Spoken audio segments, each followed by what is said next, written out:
Thank you. Hi, everybody. Hi. Woohoo! I'm one of many Canadians in the house, so yeah. I am Erinn, and I, together with my community, inhabit a neighborhood called Parkdale in the city of Toronto.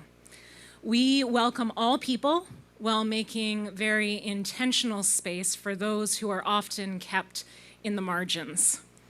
We acknowledge our shared humanity.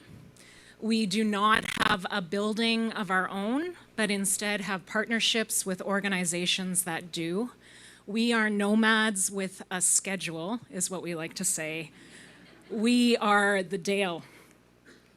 During the COVID pandemic, every one of our partner buildings, with the exception of one, closed. Despite this, we remained and continue to be on the front line. We are allowed to use our one space for the storage of donations and meal prep.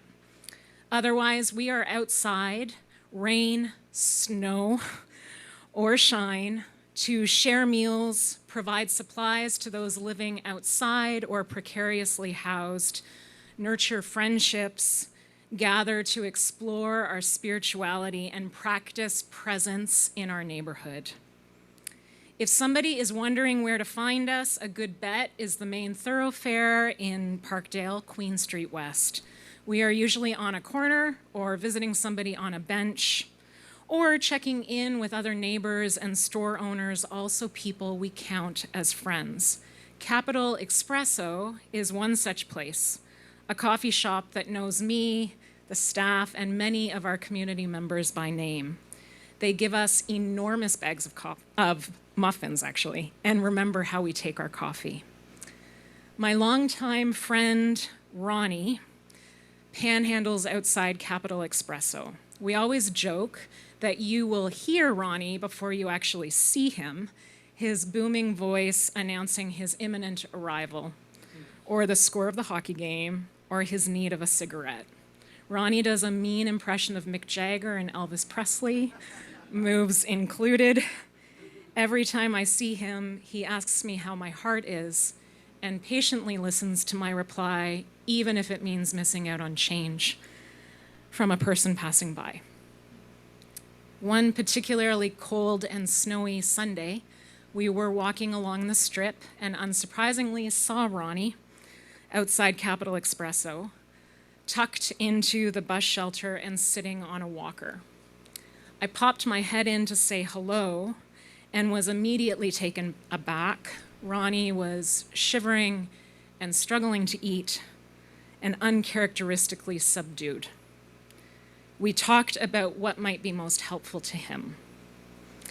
Before leaving, Ronnie grabbed my mittened hand and pulled it to his face. Then he kissed me on the cheek and asked me to bless him. I placed my free hand on his head and spoke quiet words of peace, our heads leaned in and touching. We stayed like that for a while before saying, "I love you," to each other. That's Ronnie. Just days later, Ronnie died. The news of his death spread like rapid fire. Our friends at Capital Espresso reached out to me expressing their condolences and heartache over Ronnie's death. He brought a special warmth to the neighborhood. Please let us know about his funeral. One of the ways that I process grief is to write. I penned something titled "My Friend Ronnie" and posted it online. Ronnie's sister, somebody who I had heard about but never met, read my story and reached out. And before the end of the day, I was hearing all kinds of stories about Ronnie's early life from a variety of family members. They invited me to officiate a funeral and agreed to a memorial also to be held in Parkdale. As I looked out at the people gathered at the memorial, I was struck by how Ronnie managed to do in death exactly what he did in life.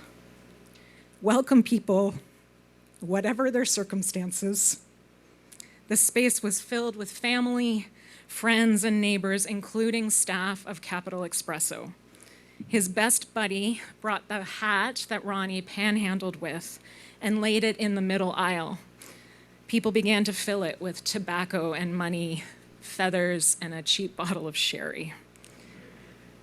As someone who lived life hard, Ronnie brought a certain empathy to his interactions, which is exactly what we want to do at the Dale. We want to nurture relationships, build partnerships, and create interdependence with as many of our neighbors as possible.